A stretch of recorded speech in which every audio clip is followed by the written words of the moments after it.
Pernahkah Anda berada di satu ruangan gelap yang tertutup rapat tanpa ada satu celah cahaya pun yang mampu menelusup ke dalam, membuat mata seakan percuma, membuat sulit segala gerakan, membuat kaki melangkah tanpa tahu arah. Namun tiba-tiba Anda melihat secercah cahaya menembus dari sebuah lubang kecil. Anda pun gembira luar biasa dan bergegas pergi ke arah cahaya. Cahaya kecil yang barangkali tak berarti itu ternyata bergumul dalam alam pikiran Anda, menimbulkan harapan dan imajinasi tentang dunia yang terang, tentang negeri seberang, serta ragam kehidupan orang.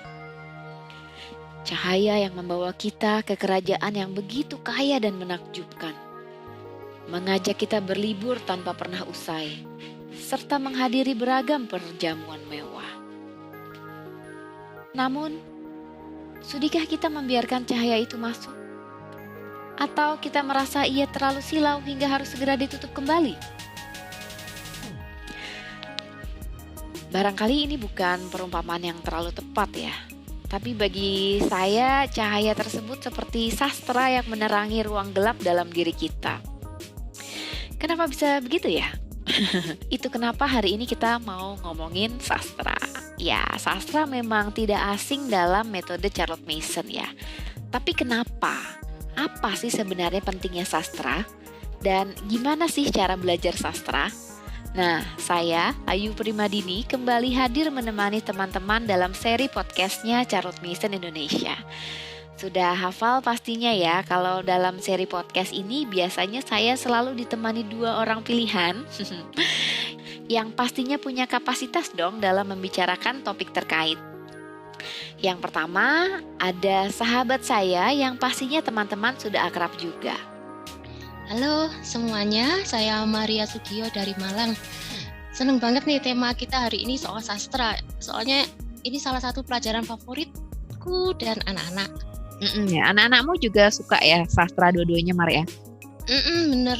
Jadi dua-duanya itu penyuka sastra. Dan satu lagi ada kawan saya juga yang pecinta sastra, pecinta buku-buku sastra, juga pemilik toko buku lawasan. Serta yang bikin spesial adalah karena teman saya yang satu ini bukan ibu-ibu, tapi bapak-bapak yang selalu menemani anaknya belajar sastra, tentunya dengan menggunakan metode Charlotte Mason. Halo Mbak Ayu, Mbak Maria, apa kabar semuanya? Lama kita tidak jumpa. Apalagi Mbak Maria ini, lama banget gak ketemu. Semoga selalu sehat semuanya ya. Amin. Ya, ini ada Mas Dodit Sulaksono ya. Kalau teman-teman pernah dengar episode Living Books Lokal, pasti udah nggak asing ya sama Mas Dodit ya. Dan biasanya kalau udah ngobrolin sastra, terutama buku-bukunya, memang paling asik nih kalau ada Mas Dodit. Nah, teman-teman mau nguping nggak?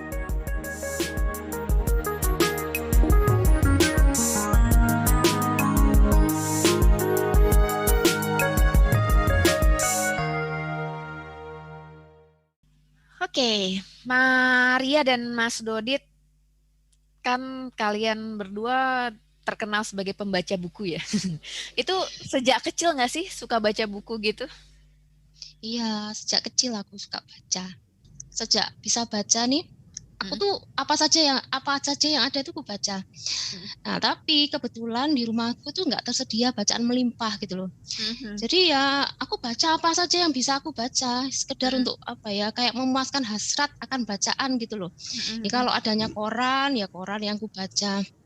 Aku inget kalau zaman dulu itu yang namanya Jawa Pos, terutama kalau hari Minggu itu kan ada segmen khusus buat anak-anak ya.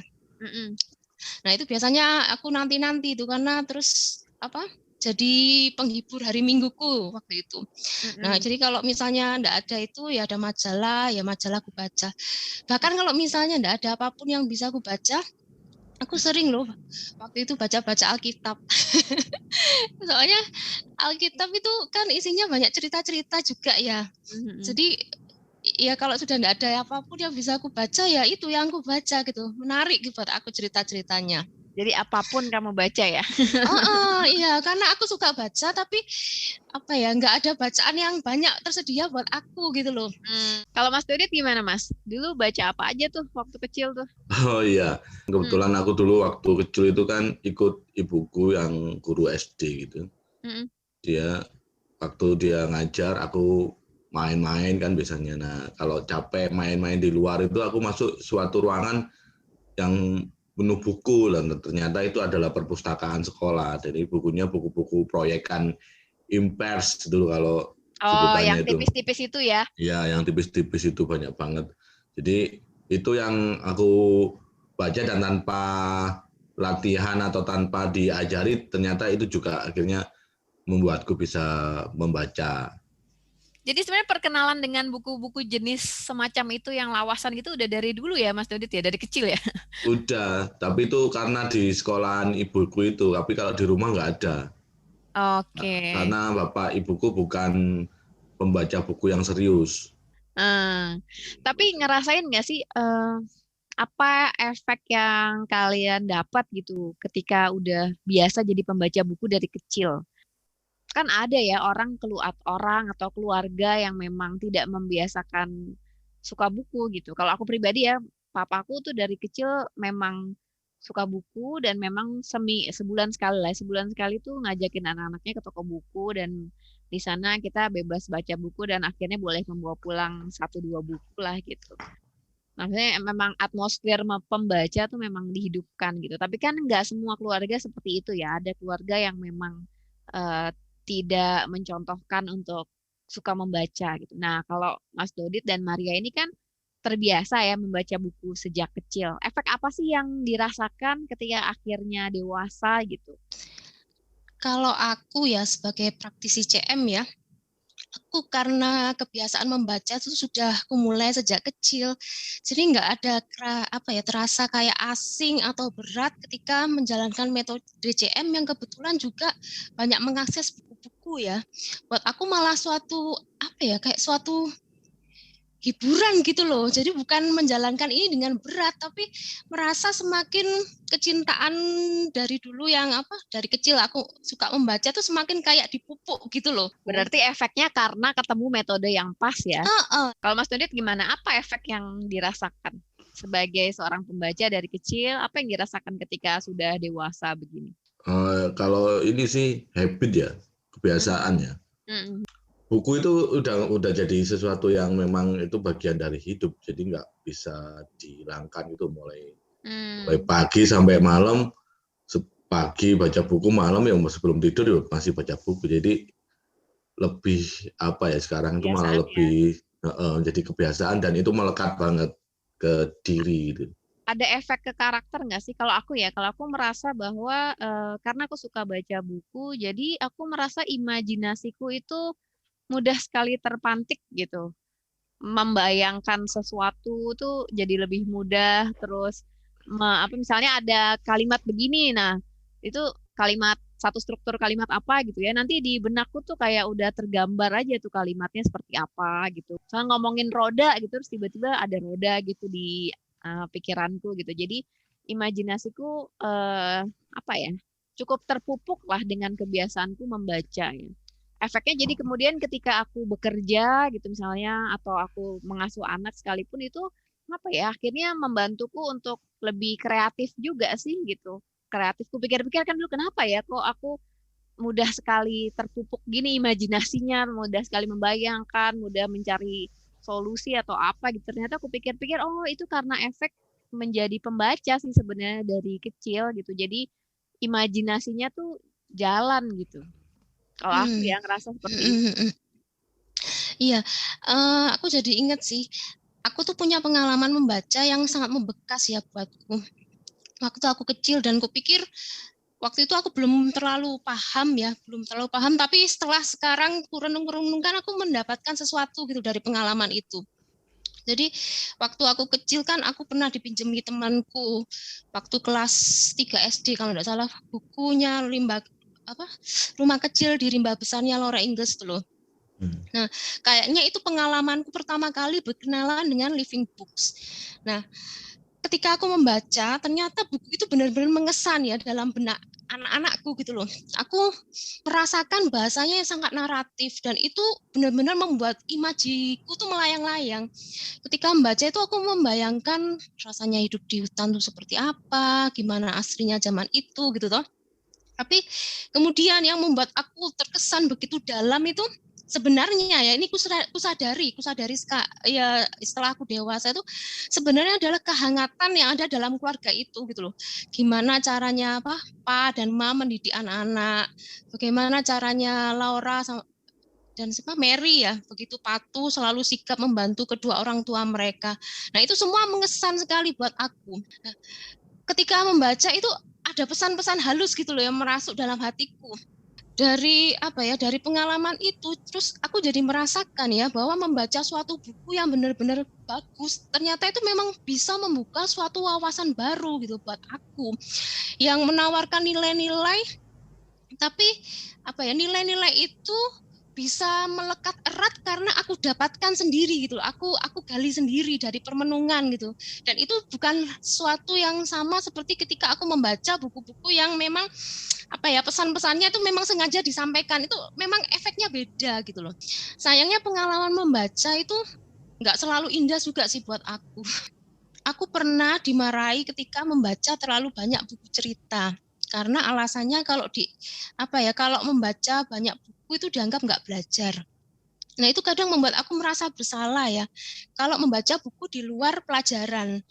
Jadi pemahaman yang ada waktu itu yang namanya belajar itu ketika membuka buku teks atau membaca catatan yang diberikan oleh guru. Jadi kayak sastra atau kalau dulu aku menamai buku cerita itu seolah sesuatu yang lain kayak selingan gitu loh, boleh dibaca tapi sesekali karena dianggap nggak penting dalam proses pendidikan anak-anak. Aku mendapatkan pengalaman itu sih.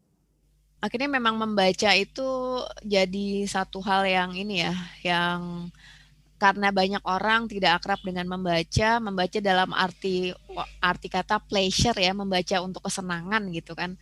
Jadi ketika orang membaca buku sastra kan dianggap hanya sekedar kesenangan akhirnya gitu. Dan ketika orang membaca untuk kesenangan itu orang menganggap itu ya bukan hal belajar gitu ya. Belajar ya pakai buku teks, pakai buku pelajaran dari sekolah gitu. Kalau cuman baca novel itu ya bukan belajar gitu ya. Oh iya, kalau itu memang ini ya. Kalau saya dulu awal-awal waktu masih punya pikiran untuk homeschoolingkan putri saya itu, saya juga nggak kepikiran kalau nanti bisa jadiin buku sastra itu jadi buku pelajaran tuh nggak kepikiran. Tapi begitu kenal CM dan membacanya lebih intens gitu, mulai memahami oh iya ya nyambung ya dengan pelajaran sastra bisa disampaikan dari buku-buku ini. Karena kalau dulu kita waktu sekolah kan pelajaran sastra itu kan masuknya ke pelajarannya bahasa Indonesia. Jadi kita nggak mengenal tuh sastra itu nggak mengenalnya itu pelajaran bahasa Indonesia. Nah itu yang jadi problem karena kemudian kita nggak sejak awal kita nggak mengenali bahwa sastra itu begini loh. Kita cuma tahunya paling pelajaran cuma cuplik kan. Nah begitu saya belajar CM itu jadi tahu. Saya juga akhirnya menyadari bahwa oh iya bisa ya untuk pelajaran terutama untuk sastra kita ngambil aja buku-buku bacaan itu. Kebetulan saya seneng banget NH Dini itu kan.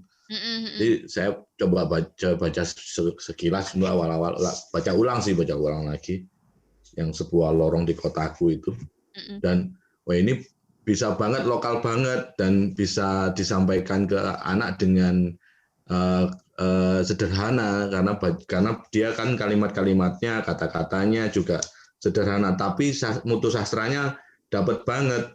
Seperti misalkan tadi Mbak Maria cerita tentang Laura Ingalls gitu kan, kehangatan keluarga, tentang bagaimana mereka bertahan hidup dari di tempat-tempat baru yang mereka coba untuk bikin kehidupan yang baru. Itu kan kalau di ceritanya NH Dini malah lokal banget karena suasananya dapat dekat banget sama kita, kemudian makanan yang diceritakan, keluarga yang diceritakan atau lingkungan yang diceritakan itu lokal banget dan bahasanya juga oke banget. Nah itu kemudian saya pakai sih buku itu untuk pengenalan sastra ke anak saya itu.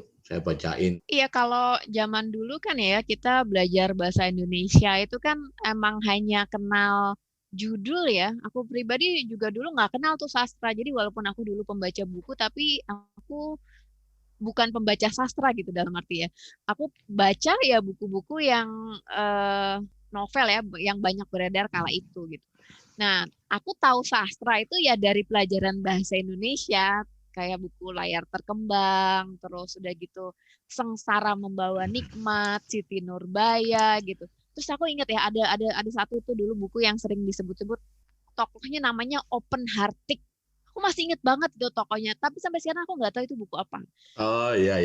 Ya kan, itu sering banget muncul di pelajaran bahasa Indonesia gitu. Iya betul. Tapi jadi itu ya, maksudnya hanya mengenal judul gitu, nggak pernah tahu sebenarnya kisahnya tuh seperti apa gitu. Aku nggak pernah tahu gitu dulu ya waktu masih kecil, pas udah kenal metode CM berburu baru tuh bisa baca buku aslinya. Tapi dulu tuh waktu kecil ya sekedar tahu judulnya, tahu nama pengarangnya, tapi apa sih yang sebenarnya dibawa oleh pengarang itu nggak pernah paham gitu. Jadi kalau menurut Mas Dodi tuh sebenarnya sastra itu apa sih, Mas? Jadi kalau aku punya ini sendiri kan, namanya definisi sendiri ya sastra itu. Karena kalau sastra itu adalah karya yang disusun, yang kebanyakan ditulis sih, tapi disampaikannya bisa secara tertulis, bisa secara lisan, yang disusun dengan baik, dengan bermutu, dengan pemikiran yang dalam gitu. Menurut saya sastra itu begitu. Bentuknya bisa prosa, bisa puisi, bisa drama, begitu Mbak Ayu. Iya, masih sering banyak perdebatan juga ya sebenarnya tentang makna sastra itu ya. Kadang-kadang aku bertanya-tanya, maksudnya ketika ada suatu novel yang kalau dalam istilah CM toedel lah gitu ya, itu apakah novel itu termasuk sastra atau bukan? Kalau saya itu punya cara tersendiri untuk menulis kayak gitu. Sepanjang dia naratif, kemudian dia menjelaskan dengan menyusun kalimatnya dengan rapi, dengan ada bunyi di situ, kemudian ada makna-makna juga di situ, itu pasti sastra. Tapi kalau Tweedle seringnya kita paling nyusun kalimatnya mereka seringkali nggak rapi gitu. Kadang cuma singkat-singkat gitu, susunannya juga nggak rapi gitu, nggak proporsional. Kalau kita biasanya ini menilai itu cuma sekedar bercerita aja, maknanya nggak ada. Nah itu seringkali yang begitu. Jadi misalkan puisi gitu, puisi itu kan sebenarnya yang dipentingkan memang kan bunyi ya, bunyi kata, bunyi kalimat gitu. Iya, tapi selain puisi kan ada maknanya, nggak cuma sekedar disusun-susun gitu aja. Nah, itu ada maknanya. Lah prosa mungkin malah lebih gampang lagi dibaca bagi orang yang mungkin nggak terlalu ngeh sastra juga. Tapi pasti akan juga kebingungan memaknainya jika tidak terbiasa. Nah, itu mungkin yang agak membedakan dengan bacaan-bacaan yang Tweedle itu. Jadi yang membedakan itu sebetulnya kontennya ya Mas ya, ide-ide yang ada di dalam cerita itu ya. Betul Mbak Maria. Itu yang kemudian akan membedakan dengan bacaan yang Tweedle itu. Satu lagi yang perlu ditekankan bahwa bermakna sastra itu juga bermakna living, hidup. Jadi dia nggak cuma hidup di masa sekarang, tapi dia akan bisa hidup terus-menerus. Jadi makanya kenapa sastra klasik itu meskipun kita baca sekarang, tapi ceritanya tentang masa yang dahulu kala itu masih terasa hidup, masih terasa bisa kita rasakan di dalam perasaan kita karena dekat dengan diri kita, karena itu tadi ada makna livingnya itu, makna hidupnya itu. Itu yang mungkin nggak didapat dari cerita-cerita semacam Tweedle. Kalau zaman dulu ya pasti ada cerita-cerita Tweedle itu, tapi udah hilang, musnah karena makna livingnya nggak muncul. Nah kalau yang sastra klasik yang sampai sekarang kita baca itu tetap hidup karena itu tadi maknanya membekas dalam pikiran setiap pembacanya yang kemudian diturunkan terus sampai sekarang, makanya tetap terbaca begitu. Kalau kayak apa keindahan bahasa itu apakah juga jadi salah satu syarat sehingga suatu buku itu memenuhi kriteria ini termasuk buku sastra? Apakah seperti itu, Mas? Keindahan bahasanya sendiri itu apakah ada pengaruh? Pengaruh, Mbak. Pengaruh itu juga pengaruh. Tapi kalau kita ngomong terutama sastra klasik, sastra Inggris ya, ngomong sastra Inggris, itu dia selalu ada maknanya, nggak sekedar cuma indah bahasanya. Kalau misalkan salah satu contohnya Just So Stories-nya Rudyard Kipling gitu ya. Saya terus terang membaca buku itu ya karena saya kebetulan menjadikan buku itu sebagai pelajaran sastra untuk anak saya. Jadi saya sebelumnya belum pernah baca. Kebetulan saya bacakan untuk anak saya untuk pelajaran sastra. Dan ternyata memang sangat, kalau ngomong keindahan bahasa, indah sekali. Tapi selalu ada maknanya, selalu ada sesuatu yang indah untuk disampaikan dan sesuatu yang bisa mengetuk kepala kita. Itu kalau saya pribadi, oh iya ya, ini maksudnya begini nih. Jadi segala sesuatu itu nggak ada yang ujuk-ujuk tiba. Misalkan cerita tentang gajah yang ditarik itu hidungnya hingga panjang, makanya sekarang gajah itu hidungnya panjang, ada belalainya itu karena ada ceritanya. Jadi maksudnya Kipling adalah bahwa apapun yang hidup sekarang ini, manusia, hewan, segala macam, itu nggak tiba-tiba ada begitu. Jadi dia seperti menceritakan secara sederhana apa yang dimaksud oleh Darwin tentang teori evolusi. Ini loh, aku ada pemikiran begini. Kita tuh ingat ya kalau di Indonesia beberapa dekade yang lalu, pemerintah yang berkuasa di negeri kita ini kan juga pernah ya memerintahkan kayak penghancuran buku, lalu pelarangan buku-buku tertentu, dan banyak buku yang dilarang itu justru buku-buku sastra. Kejadian seperti itu kan tidak hanya terjadi di negeri kita ya. Aku ingat ketika aku baca baca sejarah di Cina itu tentang revolusi kebudayaan, itu kan juga pada zaman itu begitu banyak buku itu dibakar.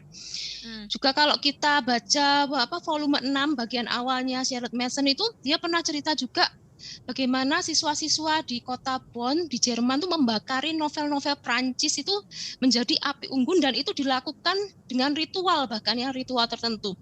Nah, aku ini jadi terpantik pertanyaan ya. Tadi kan Mas Dodi sudah cerita sih karya sastra itu seperti apa. Nah, aku tuh jadi bertanya-tanya ya, kalau misalnya pemerintah itu sampai melarang suatu buku, terutama misalnya buku-buku sastra, sebenarnya sastra itu apa ya? Seberapa besar sih pentingnya sastra dalam kehidupan sih, sehingga kok bahkan bisa dianggap sebagai ancaman dalam kehidupan tuh seberapa besar pentingnya sastra ini, Mas? Ini tiba-tiba memantik pertanyaan, Mas. Kalau aku jadi ingat itu loh, jadi ingat quote-nya Seno Gumira Aji Dharma ya, ketika jurnalisme dibungkam, sastra bicara gitu. Sastra bicara. Ya artinya sebenarnya kalau beredel koran gitu kan, itu banyak terjadi juga kan ya ketika jurnalisme sudah terlalu eksplisit gitu. Belum sebenarnya kan kalau wartawan itu kan terikat kode etik ya. Mereka harus memperhatikan narasumbernya juga gitu. Ada kerahasiaan narasumber yang memang tidak bisa diungkap secara terang-terangan gitu kan. Kadang-kadang kan seperti itu.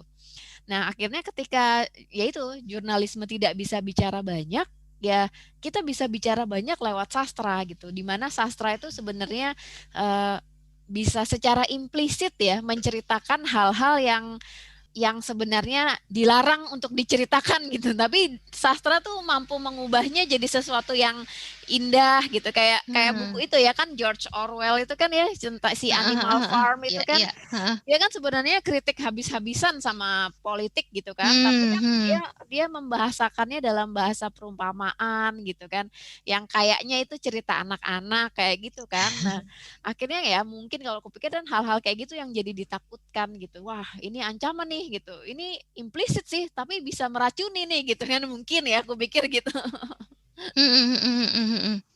Sebenarnya kalau sastra itu kan yang dimainkan kan ruang imajinasi.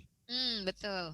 Ruang imajinasi itu yang kemudian digerakkan untuk berpikir. untuk mendorong kita untuk kemudian lebih lebih berpandangan gitu ya, berpandangan luas. Karena kalau misalkan kalau kita baca karya sastra itu, misalkan buku sastra apapun gitu, dia nggak akan ujuk-ujuk karena dia akan selalu cerita dulu panoramanya, misalkan setting mau situasinya, kita diajak berkelana dulu gitu, jalan-jalan dulu, membayangkan ini ada padang rumput luas, hijau, langit biru, rumput bunga-bunga rumput berkembangan, matahari cerah, gitu kan kita diajak dulu kan berkelana itu. Nah itu otomatis kita akan langsung start otak kita secara otomatis itu untuk kemudian membayangkan hal-hal seperti itu. Nah itu yang kemudian yang tadi dibilang oleh Mbak Maria, keindahan bahasa. Dimulai dulu dari situ. Kalau bahasanya nggak indah, kita nggak bisa bayangin.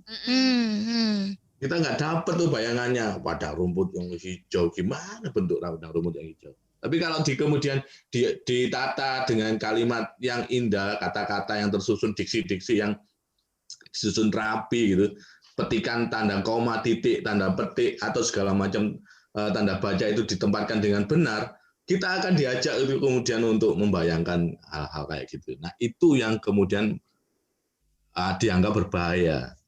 Karena imajinasi kita yang kemudian diajak untuk kemudian berpikir. Makanya kebanyakan pembaca sastra yang kritis ya, membaca sastra itu punya nalar yang kritis.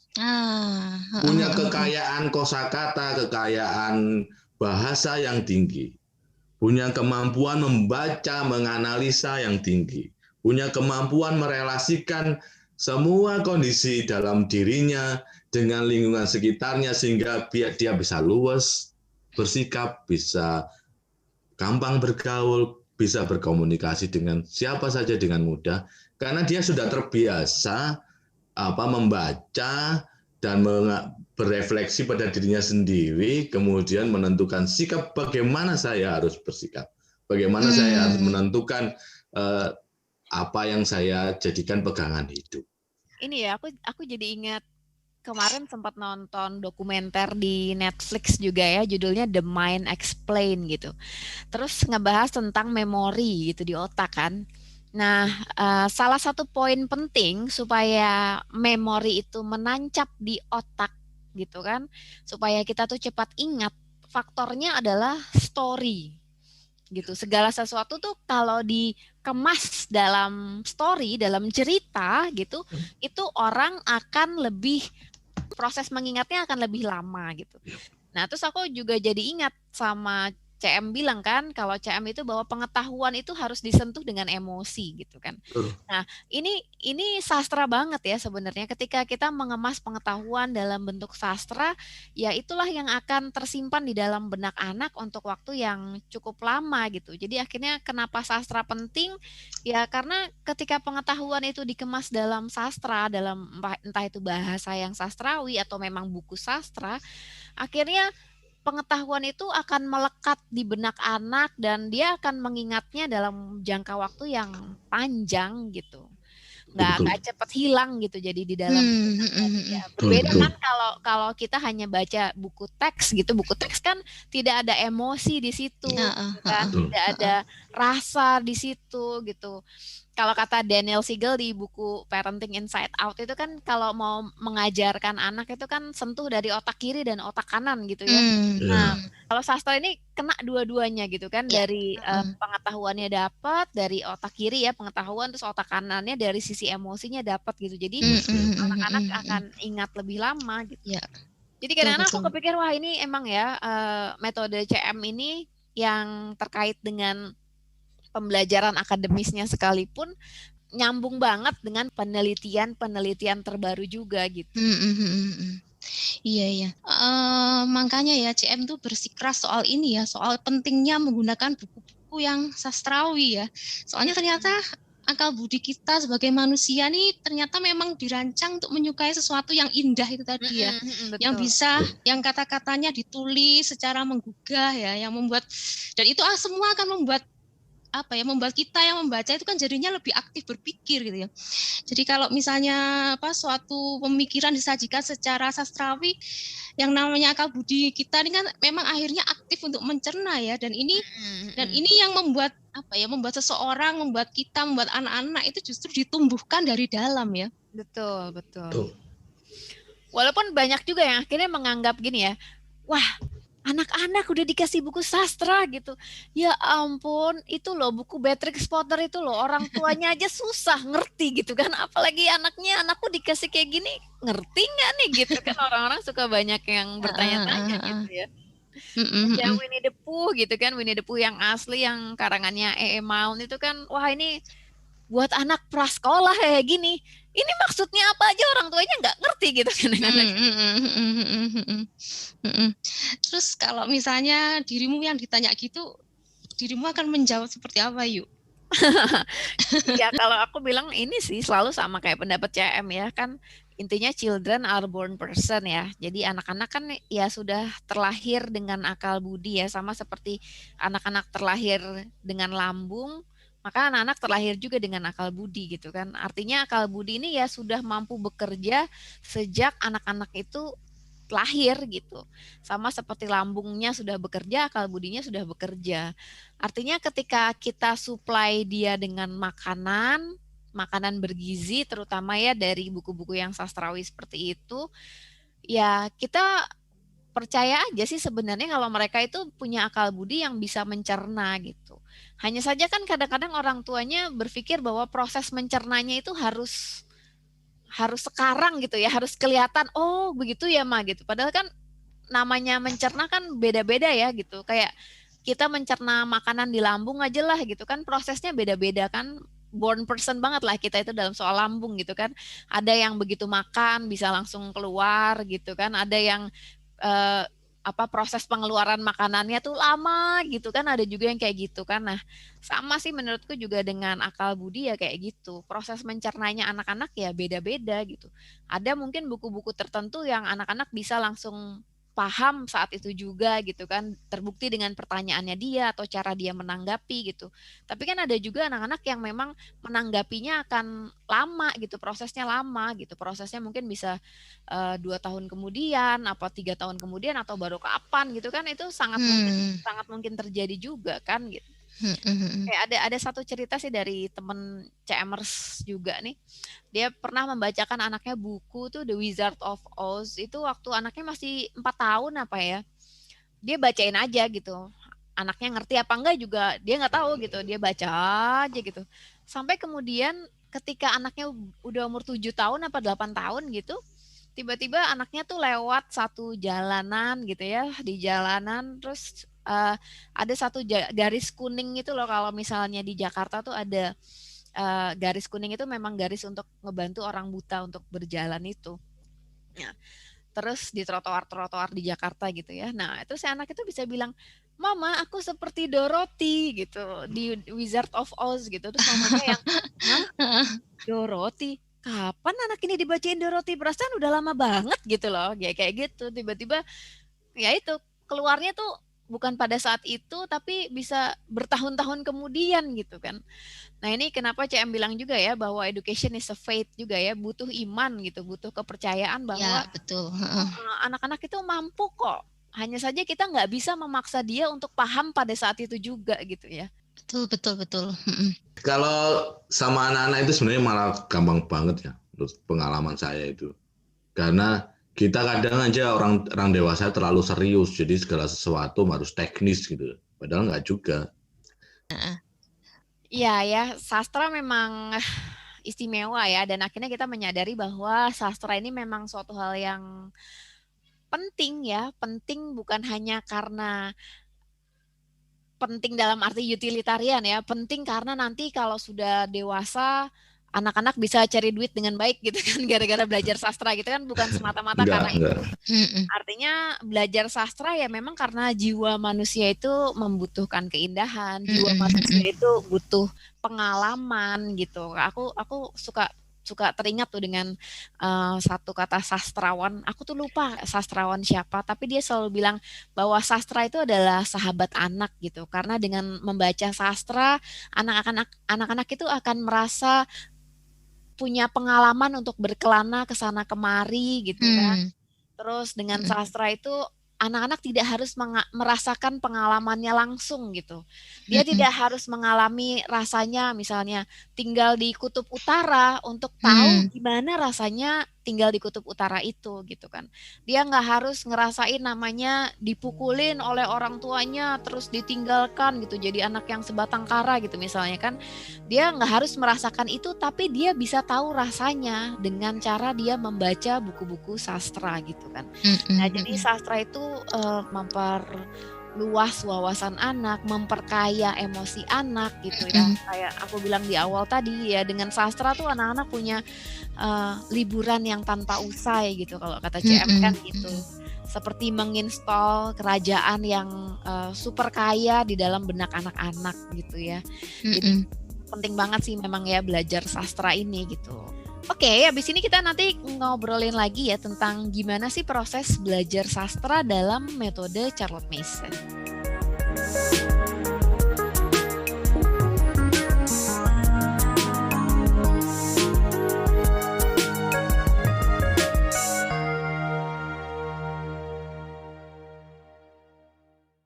Aku ingat ya kalau CM tuh pernah berkata pendidikan tuh harusnya bukan privilege kelas terdidik saja. Artinya semua subjek, semua makanan intelektual, termasuk dalam hal ini karya sastra itu idealnya memang ditawarkan pada setiap orang, setiap anak dari segala kelas sosial.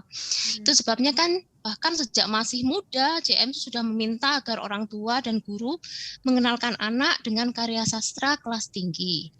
Nah, ini aku jadi punya pertanyaan, sebenarnya permintaan CM ini termasuk target yang masuk akal nggak sih? Itu gimana menurut teman-teman? Soalnya kebanyakan orang-orang udah menganggap anak-anak itu nggak tahu apa-apa gitu ya. Menganggap anak-anak itu nggak bisa gitu ya. Ketika kita kasih dia buku itu, buku berat dikit kita ada ketidakpercayaan gitu. Apakah anak-anak ini bisa gitu kan? Orang tuanya aja nggak bisa gitu kan. Masa anaknya bisa gitu ya. Padahal kan sebenarnya anak-anak itu ya punya akal budi yang memang sudah bisa digunakan sejak mereka lahir itu. Punya kemampuan untuk mencerna gitu. Aku jadi ingat itu loh, NH Dini itu pernah cerita di salah satu bukunya kalau dia tuh dulu belajar baca dengan bukunya Rabindranath Tagore gitu. Bayangkan belajar baca ya, berarti kan dia masih kecil banget ya. Ya artinya kan sebenarnya manusia tuh mampu gitu. Kayak dulu di sekolah CM juga kan kalau teman-teman lihat kan ya kita di daftar buku bacaan CM pun bukunya kan yang berat-berat ya rata-rata ya di kelas 1 SD udah baca buku apa gitu kan. Peter Pan itu kan sebenarnya juga bukan buku anak-anak ya aslinya ya. Bukan. Memang bukan ya. Aku kalau lihat di belakang itu beberapa buku yang sebenarnya masuk kategori living books buat kita untuk anak-anak usia tertentu itu ternyata di belakang tuh memang kategori usianya itu justru lebih tinggi loh daripada yang sudah kita patok untuk gerak usia anak kita. Kok bisa gitu ya? Iya, itu kan karena CM akhirnya percaya bahwa anak-anak memang butuh makanan yang memang tidak meremehkan kapasitas berpikir mereka gitu kan. Makanya akhirnya ya meskipun itu bukunya tujuannya untuk orang dewasa, tapi sebenarnya anak-anak mampu mencernanya gitu. Asal tetap sesuai tahapan ya, bukan berarti masih kecil terus juga kita sajikan mereka buku-buku yang dewasa dalam tanda kutip kontennya gitu, ya kontennya terlalu keras apa gimana gitu kan. Dulu saya pernah baca satu tulisan di majalah Wanita sekitar tahun 50 atau 60. Itu seorang penulis, seorang sastrawan namanya Sugiyarti Siswadi. Dia menulis tentang sastra anak. Nah itu saya agak kaget ketika dia menulis bahwa sastra anak yang waktu itu ya tahun 50-60 itu berkembang itu ternyata tidak bisa membangkitkan imajinasi anak karena punya kecenderungan untuk menganggap remeh anak-anak gitu. Dan kurang lebih lah dia bilangnya begitu. Saya agak terkejut itu waktu baca itu karena di era tahun begitu sudah ada seorang yang kritis dengan bacaan anak-anak yang muncul tahun-tahun segitu. Padahal waktu saya baca misalkan beberapa buku cerita anak-anak tahun-tahun 50-60 itu, kalau dibandingkan dengan buku cerita anak zaman sekarang, itu mereka masih sastranya masih dapet, naratifnya masih dapet gitu ya. Nah, itu dia udah bilang begitu. Ternyata yang dia mau majuin adalah bahwa bukan hanya sastrawi atau naratif itu tadi juga, tapi yang makna livingnya itu yang kurang dari bacaan anak-anak yang muncul tahun segitu. Nah kalau di JM udah jelas kan, makanya saya juga terkejut waktu Just Stories itu dibuat bacaan untuk year awal itu, year 1 atau year 2 kalau nggak salah. Kemudian Animal Farm itu untuk year 4 atau year 5, year 6 ya gitu. Itu agak terkejut. Kemudian maka saya kemudian baca itu semua daftar rekomendasi Embosat Online itu. Kemudian ada beberapa yang saya punya coba analisa, kemudian nyambung apa yang dikatakan CM itu. Oh iya ya, kita itu memang orang dewasa itu memang payah karena pendidikan kita itu sudah terlalu kronis itu loh penyakitnya itu, sehingga hal-hal yang sebenarnya harusnya bisa mengembangkan imajinasi anak, bisa mengembangkan kepribadian anak, itu ternyata nggak tersampaikan karena mutu bacaan yang kita berikan itu sangat receh gitu loh. Menjejali anak dengan informasi yang sebenarnya nggak dibutuhkan anak-anak juga gitu loh. Memberikan pengetahuan secara sepotong-sepotong, secuil-cuil kayak pelajaran sastra yang kita terima di sekolah itu, sehingga cuman hafalan.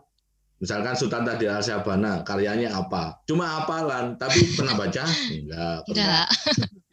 Terus kemudian tahu siapa si Sultan Tadi Al-Syabana? Ya nggak tahu. Nah itu kayak gitu-gitu sih. Artinya memang ketidakmampuan kebanyakan anak-anak atau mungkin bahkan orang dewasa ya pada zaman ini untuk mencerna karya sastra itu karena memang tidak terbiasa ya Mas ya. Artinya ya, kalau anak sama sekali sejak usia dini lah nggak pernah mendapatkan akses untuk menikmati buku-buku yang bagus, ketika dewasa tentu akan ada kesulitan ya untuk menikmati buku-buku yang bahasanya berat gitu kan. Otomatis begitu. Dan kita tahu ya memang hal semacam ini yang ingin diretas oleh CM ya. Artinya kalau kita emang ingin membangun suatu generasi yang berbudaya, suatu kaum pembaca yang tidak akan mencari atau meminati bacaan sampah gitu ya, bacaan bobrok gitu seperti istilahnya CM. Artinya ya memang kita sejak dini mesti mengekspos anak-anak itu pada bacaan bermutu gitu kan. Ya artinya kita harus mencari yang terbaik ya memang ya untuk buku-buku terbaik untuk disajikan kepada anak-anak ya. Sama lah kayak kita selalu mengusahakan makanan terbaik ya buat anak-anak ya. Kalau ibu-ibu zaman sekarang tuh kan rajin-rajin ya cari tahu makan apa nih MPASI-nya anak yang sehat seperti apa gitu kan. Jangan gorengan, harus kasih sayur apa kayak gitu-gitu kan ya. Kita pikirin banget kan makanannya ya. Tapi kalau kata CM di bukunya gitu, kita mesti berpikir juga, kira-kira akal budi anak butuh makan tidak ya? Gitu kan CM sempat bilang gitu itu di buku. Ya, artinya buat akal budi anak pun kita harus kasih yang terbaik ya, bukan hanya yang tadi ya sudah diencerkan atau yang sifatnya bacaan twaddle lah ya istilahnya kan seperti itu. Tapi ya kita harus ajak anak-anak untuk membaca bacaan sastrawi yang emang berbobot gitu ya. Kalau mengingat kondisi karya sastra, terutama karya sastra anak ya Mas ya, seperti yang tadi dikatakan Mas Dodit ini, kira-kira punya tips saran apa ya Mas untuk teman-teman yang mendengarkan podcast kita dalam memilih buku bacaan yang bermutu untuk anak-anak nih, terutama yang mungkin bahasa Indonesia ya? Iya. Memang bahasa Indonesia itu memang karena living books itu kan kategorinya atau kriterianya kan memang barat banget ya. Kalau kita ngelihat Embosat Online itu juga barat banget. Tapi bukan berarti bacaan lokal kita itu nggak ada. Dan kalau misalkan mau memulai sebenarnya sederhana. Kalau di tim kurikulum kan udah merilis daftar buku terjemahan tuh. yang sudah dikurasi. Nah, sebenarnya itu bisa jadi awalan kalau misalkan kita benar-benar blank lah ya dengan bacaan sastra itu. Hampir semua yang direkomendasikan di di tim kurikulum itu, buku-buku terjemahan itu kan kebanyakan buku-buku sastra. Bisalah dimulai dari situ. Taruhlah kita nyoba yang yang sederhana-sederhana atau yang paling gampang dibaca, misalkan Winnie the Pooh kan kita sudah pernah nonton misalkan Disney itu kan seperti apa sosoknya segala macam. Nah, cobalah diselami lah buku terjemahannya, karena menurut saya buku terjemahannya itu bagus lah, nggak nggak menyimpang jauh-jauh lah dari yang terjemah dari buku bahasa aslinya. Iya. Nah, itu langkah pertama. Habis itu nanti kita bisa misalkan mulailah menilik buku-buku sastra lokal gitu. Nah, misalkan main-main ke perpustakaan atau main-main ke toko buku gitu. Gitu ya, Mas ya. Paham prinsip-prinsip apa ya yang mesti dipakai dalam mencari buku-buku bermutu untuk anak-anak itu ya. Maksudnya kan pertama buku itu dikemas dengan bahasa yang sastrawi, yang naratif gitu ya, yang indah gitu. Terus kedua, buku tersebut tidak merendahkan kapasitas berpikir anak ya. Jadi nggak terlalu eksplisit gimana gitu bukunya ya. Jadi memantik anak-anak untuk berpikir ya, alih-alih sekedar menelan mentah-mentah bahasan yang ada di buku itu gitu ya. Hal-hal kayak gini yang perlu diperhatikan ya kali ya, Mar ya, dalam buku sastra ya. Ya ini penting untuk diperhatikan ya. Tapi mungkin bisa juga sih Ayu sama Mas Dodi ini cerita nih supaya teman-teman punya gambaran nih, pelajaran sastra di rumah kalian tuh seperti apa sih? Nah, ini kayaknya menarik nih, sharing dari praktisi ini. Siapa dulu nih? Ayu ya mungkin ya. Iya, kalau aku sebenarnya standar ya. Pertama, memang poin pertama dalam belajar sastra kita harus cari buku yang tepat. Nah, kalau misalnya buku tepat untuk yang sarannya dari Ambleside Online mungkin banyak ya, kita bisa lihat. Tapi kalau untuk sastra yang dari Indonesia ya, aku pribadi biasanya nyari dulu kira-kira nih buku yang tepat nih apa ya gitu. Karena kan kita belum punya rekomendasi untuk Indonesia tuh apa gitu. Nah, aku biasanya sifatnya trial dan error gitu ya. Jadi kalau misalnya aku menemukan satu buku, terus aku pikir, wah kayaknya nih bukunya naratif nih, bahasanya bagus nih, juga kayaknya nggak terlalu merendahkan kapasitas berpikir anak gitu. Terus aku coba gitu ya buat anakku gitu. Kayak dulu pernah baca Ramayana gitu. Terus tapi anakku masih cukup kecil gitu, masih kelas 1 atau kelas 2 gitu kan. Kita baca Ramayana.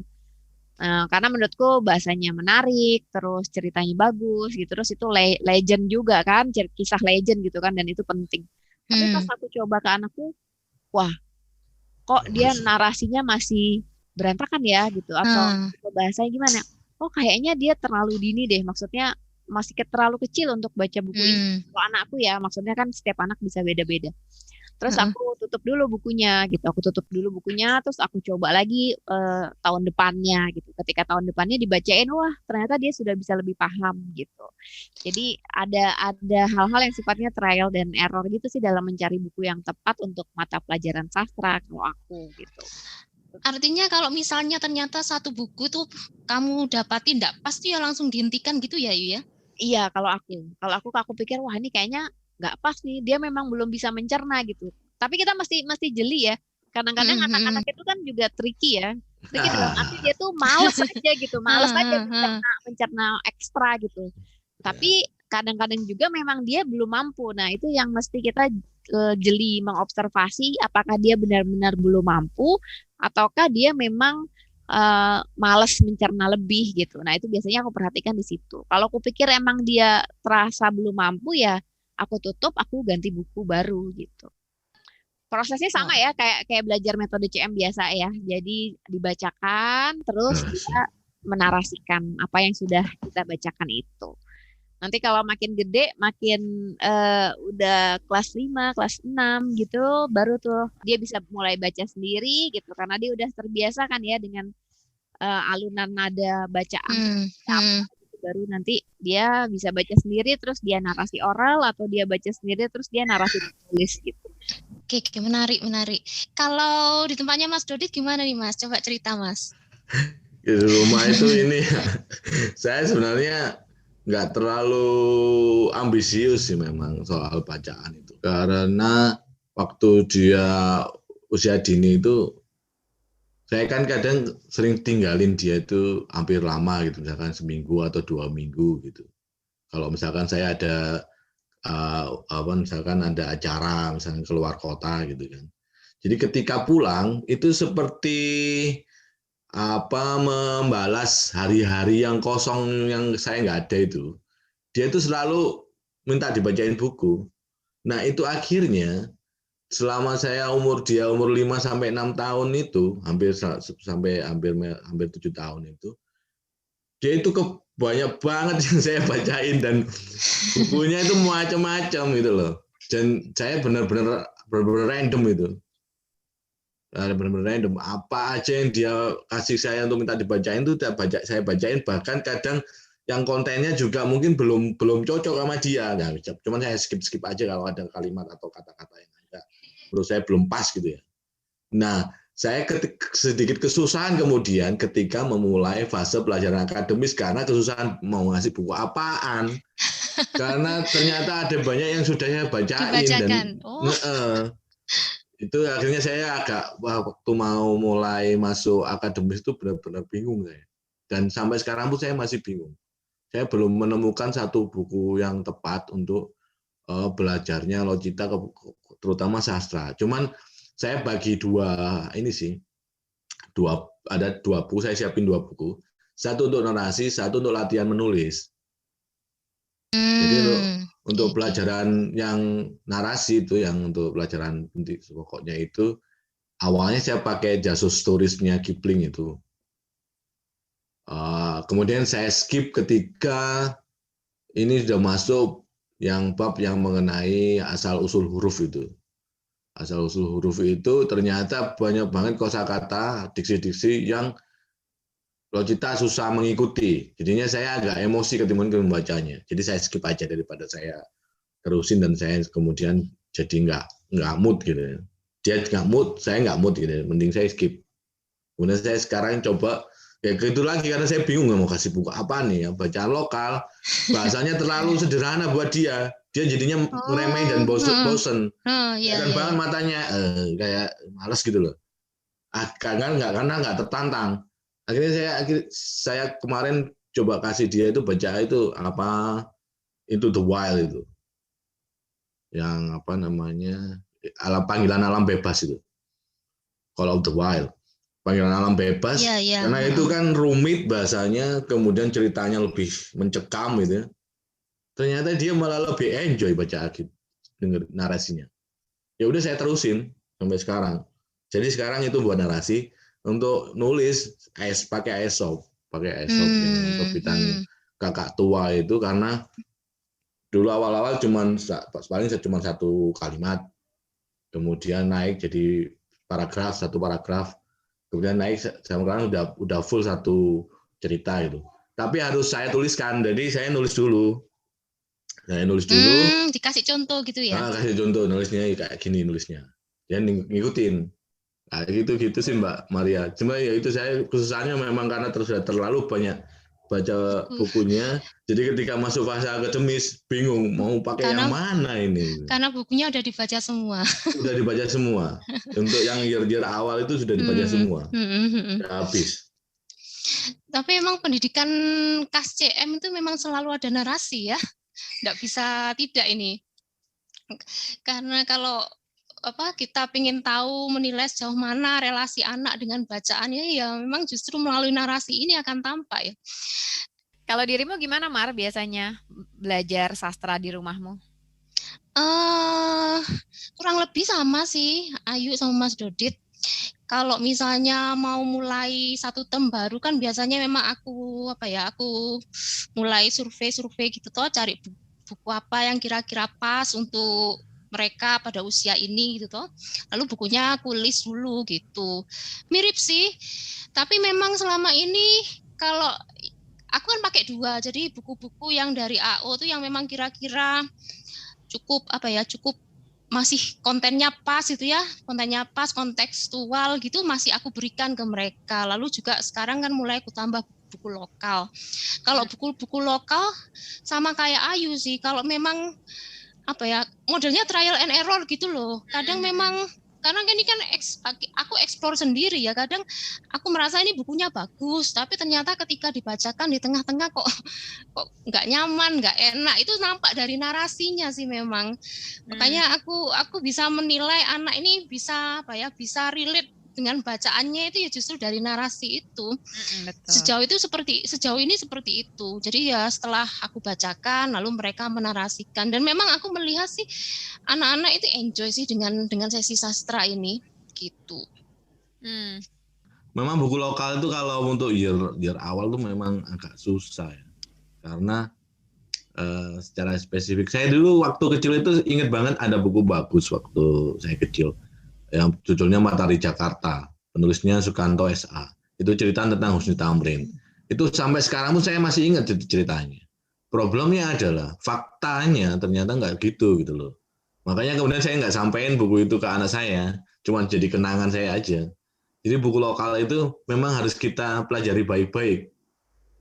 Bukan berarti kalau buku luar juga nggak dipelajari baik-baik ya. Tetap kita pelajari baik-baik. Cuman untuk buku lokal memang untuk year 1 gitu memang agak susah. Tapi kalau untuk year atas itu banyak banget sumber bahannya. Jadi mungkin kalau menurut saya tipsnya itu kita bikin aja pondasi sekuat-sekuatnya di year awal itu agar kita mungkin nanti saya nggak tahu juga karena saya belum menghadapi yang year atas ya. Tapi menurut saya kalau saya baca list AO gitu, saya lihat memang di year awal itu memang pondasi bacaannya harus benar-benar kuat ketika nanti di year. Jadi misalkan kemudian seperti di CM itu buku-bukunya atau rekomendasi AO itu buku-buku yang atas itu berat-berat gitu ya. Ya karena di year awal pondasi bacaannya udah sangat kuat dan itu mungkin yang perlu kita persiapkan karena kita menyiapkan generasi pembaca. Oke, panjang sekali ya obrolan kita hari ini. Ya, sebenarnya sih masih bisa lebih panjang lagi nih, karena kan kalau ngobrolin sastra tuh kayak udah nggak habis-habis gitu ya. Tapi mungkin nanti teman-teman kapan-kapan kita bisa sambung lagi obrolan tentang sastra, dan mungkin teman-teman yang di rumah bisa mulai coba ya. Kalau yang belum pernah membaca sastra atau belum memulai memberikan anaknya buku-buku sastra, mungkin bisa dicoba baca sendiri dulu, cicipin sendiri dulu gitu. Karena penting ya orang tua untuk bisa menyukai sastra juga gitu. Jadi bukan sekedar menyodorkan kepada anak, tapi penting juga orang tua untuk menyukai sastra juga gitu. Jadi atmosfernya tuh ada gitu.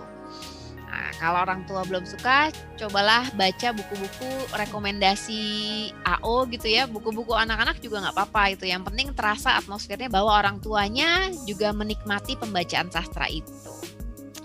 Oke teman-teman, terima kasih sudah mendengarkan obrolan kita yang panjang hari ini. Sampai jumpa lagi minggu depan dengan topik yang tentunya akan baru lagi. Selamat beraktivitas, jangan lupa jaga kesehatan. Sampai jumpa di episode berikutnya. Dadah.